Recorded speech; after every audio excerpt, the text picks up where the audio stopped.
Ngaturang penganjani. Om Swastiastu.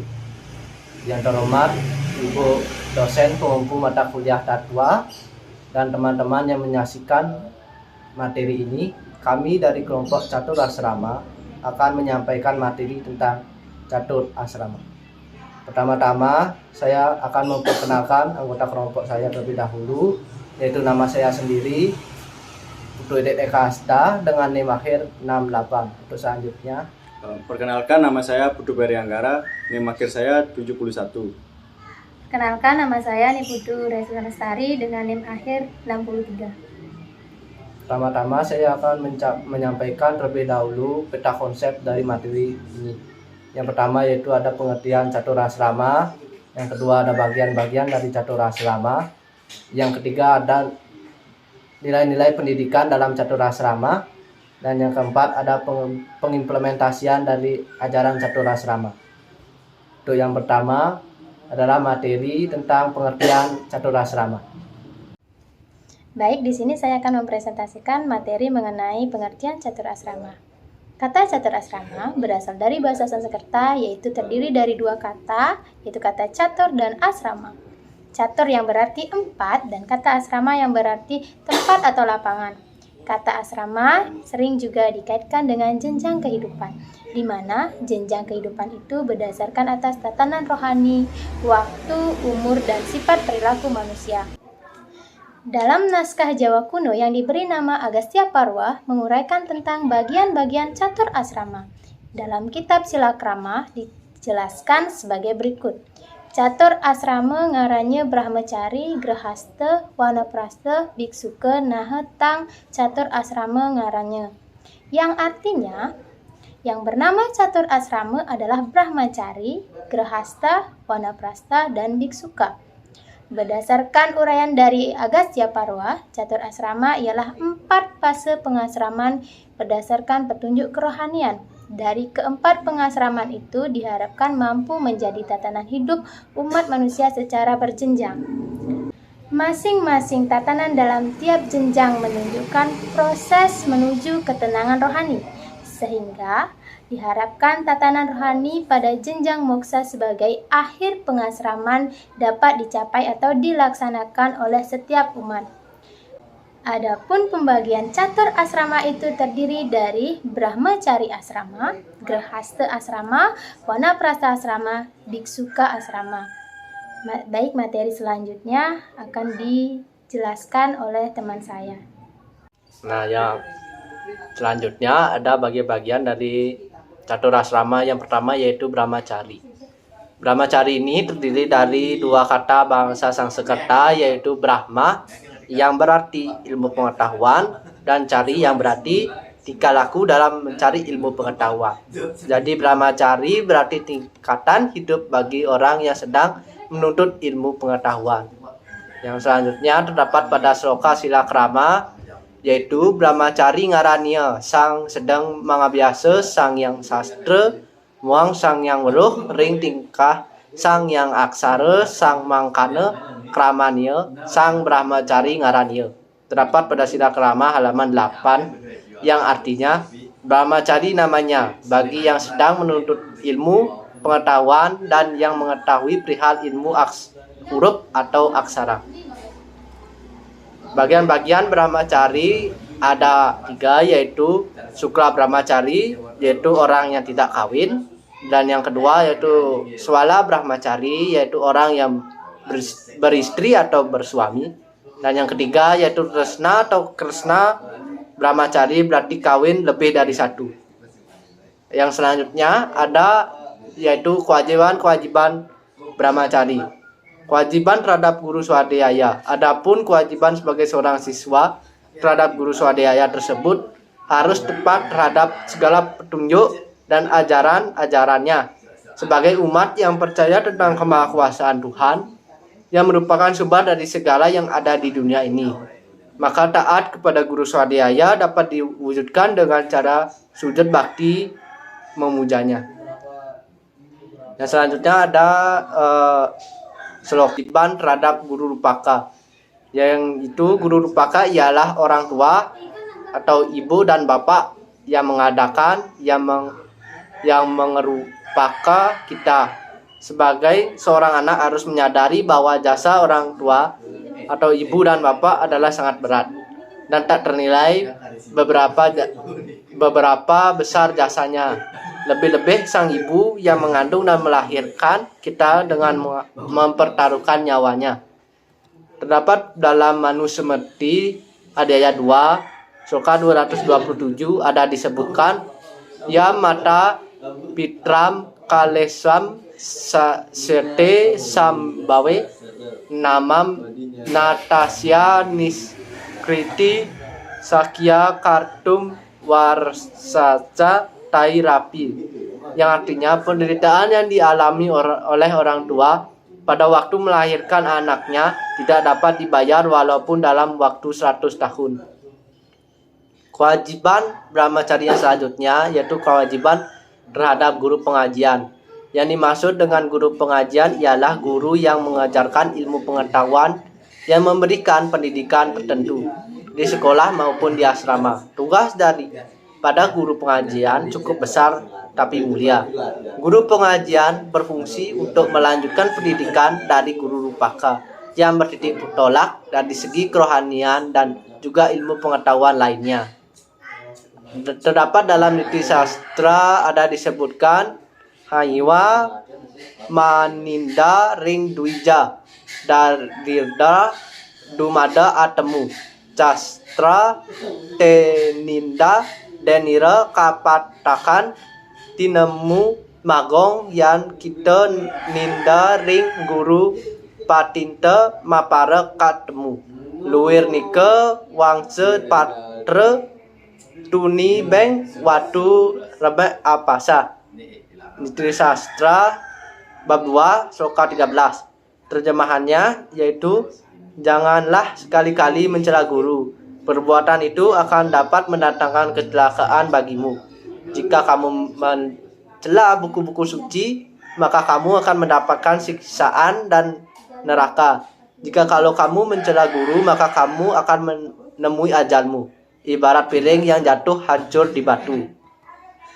Nah, selanjutnya dalam kitab Sarah Samuscaya ada disebutkan seperti Samyan Mitya Parawate wa Wariti Tawya Guru Wiha Guru Ninda Nihantya Yurmanusyam Nama Na Samasya lawan waneh hiya wa juga ngawang mangupat ring guru ya diapin salah kena polah nire kaya danake kene juga guru pacarane kasidaning kasewening kadisira buat amuharapayuse amangun kapapan keni dening kadisira.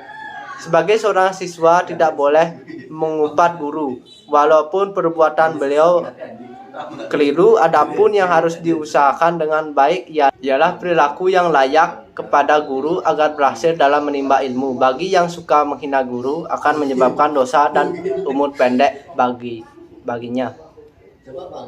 Selanjutnya terdapat dalam niti sastra bab 5 sloka 1, Taki takining suweka guru widya samara wisaya ruang puluh ing ayusya tengah ituh san wacana gegonta patil laraning atemu ten paguroken, yang artinya seorang pelajar wajib menuntut pengetahuan dan keutamaan. Jika sudah berumur 20 tahun orang harus kawin. Jika sudah setengah 2, berpeganglah pada ucapan yang baik. Hanya tentang lepasnya nyawa kita mesti berguru. Dan selanjutnya ada kewajiban brahmacari. Kewajiban itu adalah terhadap guru wisesa atau pemerintah. Guru wisesa ialah pemerintah yang sah sebagai seorang siswa dan sekaligus juga merupakan bagian dari anggota masyarakat, maka kita harus menghormati dan menjunjung tinggi martabat bangsa, negara, dan pemerintahannya. Sebaliknya, pemerintahan selalu memikirkan dan mengusahakan kesentosaan dan kemakmuran rakyat. Di samping itu harus dapat memberikan perlindungan kepada rakyat dari berbagai problem seperti kesusahan, kesewenangan atau monarki, menjalankan hukum dan keadilan tanpa pandang bulu, menyelenggarakan pendidikan bagi warganya demi kemajuan dan kecerdasan bangsa.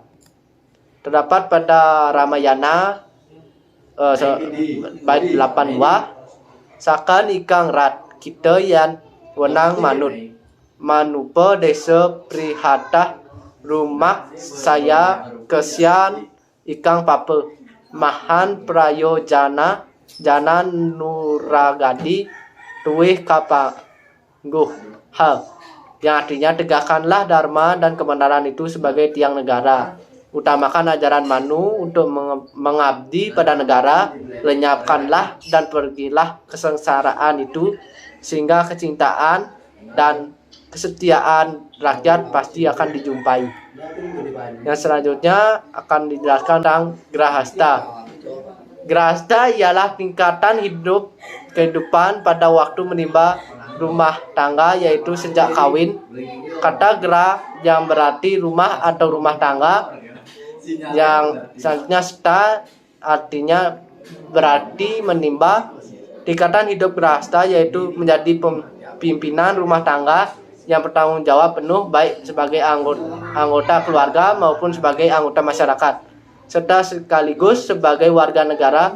Tentang kehidupan grahasta dapat dilaksanakan apabila keadaan fisik maupun psikis dipandang sudah dewasa dan bekal pengetahuan sudah cukup memadai.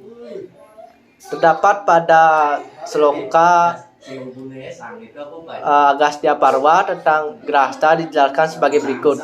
Grahasta tasira mastri puasira manake madroyan hulu idayawadi menggunakan kya adarma yata sakti, yang artinya Grahasta beliau dengan beristrilah beliau, mempunyai anak, memiliki abdi, memupuk kewajiban kebijakan yang berhubungan dengan pembinaan diri pribadi atau kaika dharma dengan kekuatan yang ada padanya. Adapun kewajiban-kewajiban Grahasta yaitu kewajiban suami. Menurut kitab suci Hindu, Veda Sumati, seorang suami berkewajiban melindungi istri dan anak-anaknya. Ia harus mengawinkan anak-anaknya kalau sudah waktunya, menugaskan istrinya untuk mengurus rumah tangga dan urusan agama dalam rumah tangga ditanggung bersama. Yang selanjutnya menjamin hidup dengan memberi nafkah kepada istrinya bila akan pergi keluar daerah. Yang selanjutnya ada memelihara hubungan kesucian dengan istri, saling percaya mempercayai, memupuk rasa cinta dan kasih sayang, serta jujur lahir batin. Suka dan duka dalam rumah tangga ditanggung bersama sehingga terjaminnya kerukunan dan keharmonisan. Yang selanjutnya yaitu menggauli istrinya dan mengusahakan agar tidak terjadi perceraian dan masing-masing tidak melanggar kesucian. Yang selanjutnya yaitu tidak merendahkan martabat istri, janganlah terlalu cemburu yang menyebabkan timbulnya percecokan dan perceraian dalam keluarga. Adapun yang selanjutnya kewajiban dari Grahasta yaitu kewajiban istri. Yaitu yang pertama, sebagai seorang istri dan sebagai seorang wanita hendaknya selalu berusaha tidak bertindak sendiri-sendiri. Seperti rencana yang akan dibuat harus dimusyawarahkan terlebih dahulu dengan suami. Istri harus pandai membawa diri dan pandai pula mengatur dan memelihara rumah tangga supaya baik dan ekonomis. Istri harus setia pada suami dan pandai meladeni suami dengan hati yang tulus, ikhlas, serta menyenangkan. Yang kedua, istri harus dapat mengendalikan pikiran, perkataan, dan tingkah laku dengan selalu berpedoman pada susila. Ia harus dapat menjaga kehormatan dan martabat suaminya. Istri harus dapat memelihara rumah tangga, pandai menerima tamu, dan meladani dengan sebaik-sebaiknya. Istri harus setia dan jujur pada suami dan tidak berhati dua. Yang kelima, ada hemat, cermat dalam menggunakan harta kekayaan, tidak berfoya-foya dan tidak boros, merupakan pangkal kemelaratan. Mengerti tugas wanita, rajin bekerja, merawat anak, dan meladeni kepentingan semua keluarga, berhias di waktu yang perlu. Yang selanjutnya akan dijelaskan oleh rekan saya. Di sini saya akan mempresentasikan bagian ketiga dari catur asrama, yaitu Wanaprastha. Wanaprastha terdiri dari dua rangkaian kata dalam bahasa Sanskerta, yaitu wana yang artinya pohon, hutan semak belukar, dan prastha yang artinya berjalan atau berdoa paling depan dengan baik. Pengertian Wanaprastha dimaksudkan berada dalam hutan, mengasingkan diri dalam arti menjauhi dunia ramai serta perlahan-lahan untuk melepaskan diri dari ikatan keduniawian. Dalam upaya melepaskan diri yang dimaksud adalah berusaha membatasi dan mengendalikan diri dari unsur triguna, yaitu sifat rajas dan tamas, agar dalam satuan kerohaniannya lebih mantap dan diberkahi oleh ide Sang Yang Widiwasa sebagai tujuannya menjadi lebih dekat. Adapun manfaat menjalankan Wanaprastha ialah yang pertama, untuk mencapai ketenangan rohani. Yang kedua, memanfaatkan sisa-sisa kehidupan di dunia ini untuk mengabdi dan berbuat amal kebaikan kepada masyarakat umum. Yang ketiga, itu adalah melepaskan segala keterikatan terhadap duniawi. Masa mulai menempuh hidup Wanaprastha, yaitu masa yang baik. Masa yang baik untuk memulai menempuh hidup sebagai seorang Wanaprastha adalah setelah berusia kurang lebih 60 tahun ke atas, karena pada usia itu anak-anaknya sudah dapat hidup dengan mandiri. Selanjutnya, yang keempat adalah biksuka atau sayasin. Biksuka juga sering disebut sayasin. Kata biksuka berasal dari kata biksu, sebutan untuk pendeta Buddha. Biksu artinya meminta-minta. Biksuka ini tingkatan kehidupan yang lepas dari ikatan keduniawian dan hanya mengabdikan diri kepada ide Sang Yang Widiwasa dengan jalan menyebarkan ajaran-ajaran kesusilaan. Dalam pengertiannya sebagai peminta-minta, dimaksudkan ia tidak boleh mempunyai apa-apa dalam pengabdiannya kepada ide Sang Yang Widiwasa, dan untuk makannya pun ditanggung oleh murid-murid pengikutnya atau umatnya sendiri. Dalam pengertian sebagai sayasin dimaksudkan meninggalkan keduniawian dan hanya mengabdi kepada ide Sang Yang Widiwasa dengan memperluas ajaran-ajaran kesucian. Bagi orang yang telah menjalankan hidup biksuka akan mencerminkan suatu sikap dan tingkah laku yang baik serta bijaksana. Orang biksuka akan selalu memancarkan sifat-sifat yang menyebabkan orang lain menjadi bahagia. Bagi orang yang telah menjalankan hidup biksuka akan mencerminkan suatu sifat dan tingkah laku yang baik serta bijaksana. Orang biksuka akan selalu memancarkan sifat-sifat yang menyebabkan orang lain menjadi bahagia. Dia akan tetap menyebarkan angin kesejukan, angin kebenaran, tidak mudah diombang-ambing oleh gelombang kehidupan duniawi. Dia telah mampu menundukkan musuh-musuh yang ada di dalam dirinya seperti Sadripu, Satetimira, Sad Atatayi, dan Trimala. Musuh-musuh atau sifat-sifat tersebut harus dihindari dari segala bentuk perbuatan seperti dalam bentuk perkataan, pikiran, dan perbuatan. Mengenai batas atau saat yang baik untuk menjalankan hidup biksuka atau sayasin tidak dapat ditentukan secara pasti. Dalam hubungan ini, Kekawin Niti Sastra menyebutkan sebagai berikut. Taki-taking ing sawaka guna widya, semara wisaya ruang puluh ing ayusya. Tengahi tuwa san wacana gagonte, patilaring atmeng tamu paguraken. Yang artinya, seorang pelajar wajib menuntut ilmu, pengetahuan, dan keurmatan. Jika dia sudah berumur 20 tahun, orang tersebut boleh menikah. Dan jika dia sudah setengah tua, berpeganglah pada ucapan. Demikian materi yang dapat saya sampaikan. Materi selanjutnya akan dilanjutkan oleh teman saya. Baik, di sini saya akan melanjutkan materi nilai-nilai pendidikan dalam catur asrama. Brahmacari masa menuntut ilmu pengetahuan tidak terkait hawa nafsu. Grahasta masa berumah tangga. Wanaprasa masa melepaskan hawa nafsu keduniawian. Sannyasin masa-masa sudah terkait oleh semuanya. Brahmacari hendaknya dilakukan sejak masih muda karena pikiran bagi ilalang muda yang masih tajam. Dalam masa Brahmacari ini lebih menekankan pada pembentukan pribadi manusia yang teguh dan handal serta memiliki pengetahuan untuk dijadikan bekal dalam mempengaruhi hidup berumah tangga. Dalam hal ini, teladan dalam menuntut ilmu merupakan nilai integrasi dalam nilai-nilai pendidikan. Nilai-nilai pendidikan yaitu nilai religius. Nilai tersebut terdapat dalam catur asrama. Contohnya pada masa Brahmacari diwujudkan taat pada guru swadhyaya dengan cara berbakti kepada beliau, menjalankan ajaran-ajaran serta menjalankan ajaran catur asrama. Tepat pada masa juga merupakan salah satu bentuk dari religius. Yang selanjutnya yaitu pengimplementasian catur asrama.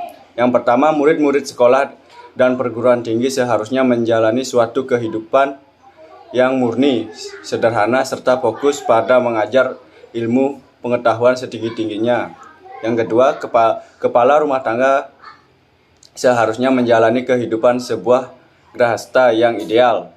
Ia seharusnya melaksanakan pengendalian diri, welas, asih, toleransi, tidak merugikan, berlaku jujur, dan kewajaran dalam segala hal. Selain itu, dengan berkembang ilmu dan keterampilan yang memadai yang didapatkan pada masa Brahmacari, seseorang diharapkan mendapatkan profesi menjanjikan sesuai dengan keahlian atau bahkan maupun menciptakan lapangan pekerjaan sendiri melalui media itu. Umat dapat mencari arta dan kama yang didasarkan atas dharma. Yang ketiga, sementara pada saat menapaki kehidupan wanaprastha, umat sesungguhnya dituntut untuk mengasihkan diri dari hal-hal yang berbau keduniawian. Dulu menampakkan hidup wanaprastha, umat pergi ke hutan untuk menyepikan diri. Tetapi dalam konteks sekarang, hutan belantara itu berada di tengah-tengah kita agar umat mampu menghindari diri dari korban api atau hawa nafsu yang memang mengeluarkan pengendalian diri. Tahap biksuka atau sannyasin, umat sangat baik mendalami hal-hal yang berusia spiritual untuk mendekati diri dengan Sang Pencipta, dan diharapkan umat sudah harus mampu mengendalikan diri dari hawa nafsu dan keinginan duniawian, dan dapat menjauhi diri dari sifat dan musuh yang dalam diri seperti Sadripu, Sabta Timira, Sad Acadayi, Trimala, serta yang sejenisnya. Itulah yang dapat saya sampaikan. Sekian, terima kasih. Baik, sekianlah materi dari kelompok kami. Jika ada salah kata, kami mohon maaf. Akhir kata kami aturkan puja Paramasanti. Puja Paramasanti. Om Santi Santi Santi Om.